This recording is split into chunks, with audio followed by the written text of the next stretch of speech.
Blood administration may seem like a routine procedure, but if not managed correctly, the procedure can have life-threatening consequences. Blood transfusion is a common day-to-day procedure that has key nursing responsibilities.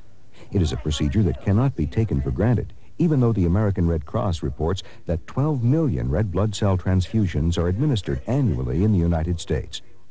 To minimize the risks and ensure that nothing goes wrong during a blood transfusion, this program will teach you how to identify the patient properly, how to obtain blood samples, how to properly administer blood, and how to recognize transfusion reactions, and how to document the blood transfusion in the patient records.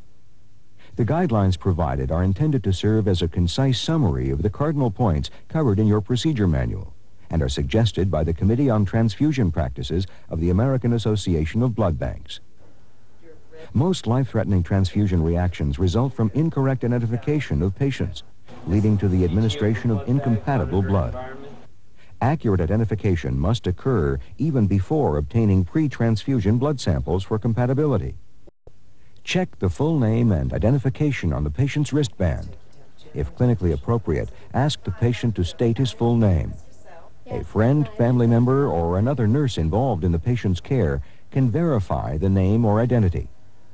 If the patient has had a blood transfusion before, ask him how he felt during and after the procedure. If the patient has never had a blood